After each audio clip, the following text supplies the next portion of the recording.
American young feminist activist Erin Matson. She was elected National Now Action Vice President in 2009. She oversees the grassroots organizing efforts and national action campaigns for the organization. Erin has debated Phyllis Schlafly and campaigned in Iowa for Hillary Clinton's presidential campaign. I'm pleased to introduce the Action Vice President of NOW, the National Organization for Women, Erin Matson. All right, I've got 2 questions. Are you ready? Are women smart?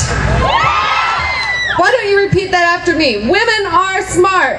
Women are smart. Should men respect women? Yes. Why don't we repeat that too? Men should respect women.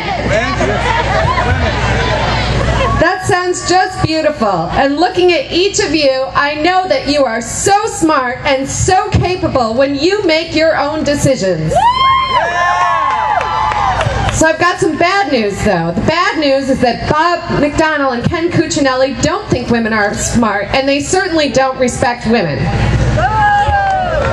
But they're too chicken to say it to our faces, so instead they're telling the women's health clinics to bring out the bulldozers, to fork over our health records, or close down and drive the smart, capable women back to illegal abortion. Absolutely not!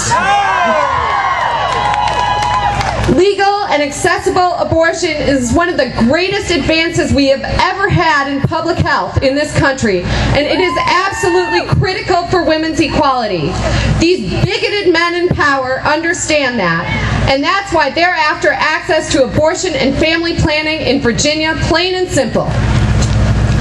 Now, 86% of the counties in this state have no abortion provider. I mean, honestly, what more do they want? Well, what they want is control over you.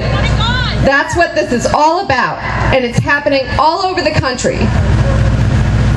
Just 2 days ago, and I think we also need to know that 20 years ago, Anita Hill told the Senate that Clarence Thomas sexually harassed her, and they responded by making him a Supreme Court justice, which affects this right here, too.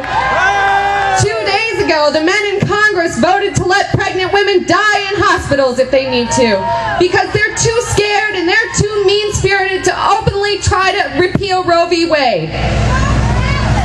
They've also started a witch hunt, another witch hunt, and they're demanding that Planned Parenthood turn over all the records. No! Let me say this very clearly. This war on women here in Virginia, in the states around the country, and in the federal government is the Anita Hill moment of our generation. We have got to register voters, and we have got to organize, and we have got to vote our fingers off this November and in 2012. We have got to go home and look in the mirror tonight. I want each and every one of you to do it, and think about running for office yourself. Think about running for Congress, think about running for city council, think about running for school board. I don't care what you're going to run for, just run. We need young feminists to run for office and take the reins away from these bigots. But I will say that you all look like you would make especially fabulous governors and attorney generals. So think about running for that. Finally, we have got to stop Bob McDonnell and Ken Cuccinelli from practically obliterating a woman's fundamental right to choose right here in Virginia. Here are the things I want you to do. I want you to all go home and tell 5 of your friends about this. 5 of your friends who are not here, who are not well informed. I want you to get them on board, and I want you to get ready to be a real pain in the ass. And I want you to go to the website for the Coalition for Women's Health. It's www.coalitionforwomenshealth.org, and keep watching for what to do. It's not going to be easy to get rid of this, but we can turn it around. And just finally, because I like to chant, and I feel the energy, but let's have a little more. I'll say, they say no choice, you'll say, we say pro-choice. Ready? They say no choice. We say pro-choice. They say no choice. We say pro-choice. They say no choice.